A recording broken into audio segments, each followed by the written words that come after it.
നമസ്കാരം. ഏത്തക്ക ചിപ്സിന് എന്താണ് ഇത്ര രുചി? സിവിൽ സർവീസിൻ്റെ ഫൈനൽ റൗണ്ട് ഇൻ്റർവ്യൂവിന് തിരുവനന്തപുരം നരുവാമൂട് സ്വദേശി JS ശ്രീജയോട് ഇൻ്റർവ്യൂ നടത്തുന്നവർ ചോദിച്ച ചോദ്യങ്ങളിൽ ഒന്നായിരുന്നു ഇത്. മറ്റൊന്ന് ക്യൂബൻ പ്രതിസന്ധിയെക്കുറിച്ചായിരുന്നു. വേറൊരു ചോദ്യം എന്തുകൊണ്ട് പഠിക്കാൻ ചെന്നൈ പോലൊരു സ്ഥലം കേരളത്തിൽ നിന്ന് വന്ന് ചെന്നൈയിൽ പഠിക്കുന്നു എന്നുള്ളതായിരുന്നു. എന്തായാലും ഇവയ്ക്കെല്ലാം കൃത്യമായ ഉത്തരം നൽകിയ ആ പെൺകുട്ടി 57ാം റാങ്ക് നേടി കേരളത്തിൻ്റെ അഭിമാനമായി മാറി.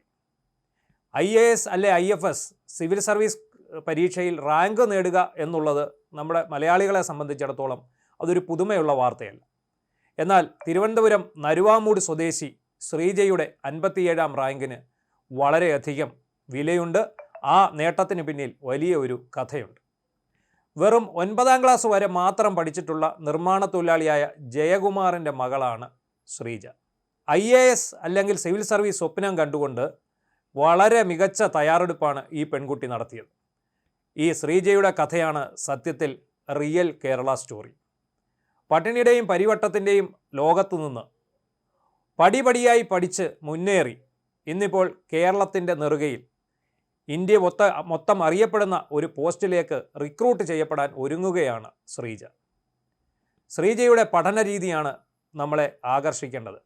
ഏതൊരു വിദ്യാർത്ഥിയും IAS അല്ലെങ്കിൽ IPS പോലെയുള്ള സിവിൽ സർവീസ് പരീക്ഷ ലക്ഷ്യമിടുന്ന ഏതൊരു വിദ്യാർത്ഥിയും മാതൃകയാക്കേണ്ട ഒരു പഠിതാവാണ് ശ്രീജ. ശ്രീജ വെള്ളായണിയിലും പട്ടം സെൻറ്റ് മേരീസിലുമൊക്കെയായി പഠിച്ചതിന് ശേഷം ഉപരിപഠനത്തിനായി, പൊളിറ്റിക്കൽ സയൻസ് ആയിരുന്നു ഐച്ഛിക വിഷയമായെടുത്ത്, ഉപരിപഠനത്തിനായി പോയത് ചെന്നൈ ക്രിസ്ത്യൻ കോളേജിലാണ്. അവിടെ നിന്ന് അവിടുത്തെ അധ്യാപകർ പ്രോത്സാഹിപ്പിച്ചതനുസരിച്ചാണ് ശ്രീജ തിരിച്ച് നമ്മുടെ തിരുവനന്തപുരത്തെത്തി ഇവിടെ IAS അക്കാഡമിയിൽ പഠിക്കാൻ തിരഞ്ഞെടുക്കുന്നത്. പിന്നീടുള്ളത് ചിട്ടയായ പഠനമായിരുന്നു. ഇന്നലെ ശ്രീജയുടെ വീട്ടിലേക്ക് കടന്നു ചെന്ന മാധ്യമപ്രവർത്തകർ വളരെയധികം കൗതുകത്തോടെ കണ്ട ഒരു കാര്യമുണ്ടായിരുന്നു. ഭിത്തി നിറയെ ചില കടലാസുകൾ എഴുതി ഒട്ടിച്ചിരിക്കുകയാണ്.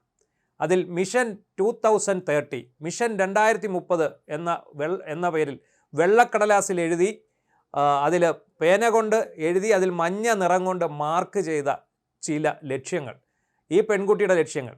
അതാണ് നമ്മൾ മാതൃകയാക്കേണ്ടത്. അതിലെഴുതിയിരിക്കുന്നത് 2026 IFS നേടണമെന്നാണ്. ഈ പേപ്പറിൻ്റെ തലക്കെട്ട് തന്നെ ശ്രീജ JS IFS എന്നായിരുന്നു. ആദ്യം IFS നേടുക, പിന്നീട് നല്ലൊരു പോസ്റ്റിംഗ് നേടുക, അതിനുശേഷം കുടുംബജീവിതത്തിലേക്ക് കടക്കുക. ഇങ്ങനെ കുറേ ലക്ഷ്യങ്ങൾ എഴുതി ഒട്ടിച്ച ഒരു വെള്ളക്കടലാസ്. ആ വെള്ളക്കടലാസിൽ ആദ്യത്തെ ലക്ഷ്യം ശ്രീജ നേടിക്കഴിഞ്ഞു. ശ്രീജയ്ക്ക് 57ാം റാങ്ക് ഉണ്ട്. IAS വേണമെങ്കിൽ കിട്ടും, IPS വേണമെങ്കിൽ കിട്ടും. പക്ഷേ ഈ പെൺകുട്ടി ലക്ഷ്യമിടുന്നത് IFS ആണ്, അതായത് ഇന്ത്യൻ ഫോറിൻ സർവീസ്. നമ്മുടെ സിവിൽ സർവീസിലെ ഏറ്റവും ഗ്ലാമറുള്ള പദവിയാണ്. IASൻ്റെയും IPSൻ്റെയും ഗ്ലാമർ അല്ല IFSനുള്ളത്. IFSൻ്റെ ആഴം എന്താണെന്നും IFS എന്നുള്ള ആ സർവീസിലേക്ക് കടക്കുമ്പോൾ തനിക്ക് കിട്ടാൻ പോകുന്ന നേട്ടങ്ങൾ എന്താണെന്നും ഒക്കെ ഈ പെൺകുട്ടിക്ക് അറിയാം. 9ാം ക്ലാസ്സുകാരനായ അച്ഛനാണെങ്കിലും അമ്മ ഷീബ MA-കാരിയാണ്. അച്ഛൻ ജയകുമാർ 9ാം ക്ലാസ്സുകാരനാണെങ്കിലും അമ്മ ഷീജ MA-കാരിയാണ്. അമ്മയുടെ ഈ ഒരു പഠന രീതി പിന്തുടർന്നാണ് ശ്രീജ സിവിൽ സർവീസിലേക്ക് എത്തുന്നത്. ശ്രീജയുടെ സഹോദരൻ ചെന്നൈ ലയോള കോളേജിൽ പഠിക്കുകയാണ്. ചിട്ടയായും കൃത്യമായുമാണ് ശ്രീജ IAS സിവിൽ സർവീസിന് പ്രിപ്പയർ ചെയ്തത്. IFS എന്നുള്ള ഒരു ലക്ഷ്യം, ആദ്യ 15 റാങ്ക് ആയിരുന്നു നേടാൻ ലക്ഷ്യമിട്ടത്. ആദ്യ 15 റാങ്കിൽ നേടിയാലുള്ള ഗുണം തനിക്ക് ഇഷ്ടപ്പെട്ട സർവീസ് തിരഞ്ഞെടുക്കാൻ കഴിയും. Indian administrative service, Indian police service, അല്ലെങ്കിൽ Indian foreign service. Indian foreign service മാത്രം സ്വപ്നം കണ്ട പെൺകുട്ടിക്ക് ഈ 57ാം റാങ്ക് ഒരു മുതൽക്കൂട്ടാണ്. അവളുടെ ഇഷ്ടത്തിനനുസരിച്ചുള്ള കോഴ്സുകൾ തിരഞ്ഞെടുക്കാം. ഇപ്പോൾ ശ്രീജ ഈ 57ാം റാങ്കും കേരളത്തിലെ 1ാം റാങ്കും നേടി നമുക്ക് മുന്നിൽ നിൽക്കുമ്പോൾ, നമുക്ക് വലിയൊരു മാതൃകയായി മാറുമ്പോൾ നമ്മളൊക്കെ ചിന്തിക്കേണ്ടതായിട്ടുണ്ട്. ശ്രീജയുടെ പഠനരീതി, ശ്രീജ നമുക്ക് മുന്നിൽ കാണിച്ചു തന്ന ഒരു മാതൃക, അതായത് ഒരു ചെറിയ വീട്ടിനുള്ളിൽ നിന്നാണ് പഠിച്ച് മുന്നോട്ട് വന്നത്. ശ്രീജ നമുക്ക് കാണിച്ചു തന്ന മാതൃക, പണി തീരാത്ത വീടിനുള്ളിൽ അച്ഛൻ കടം വാങ്ങി നൽകിയ പണം ഉപയോഗിച്ച്, ശ്രീജ സ്വയമായി സമ്പാദിച്ച പണം ഉപയോഗിച്ച് IAS സിവിൽ സർവീസ് കോച്ചിങ്ങിന് പോയി.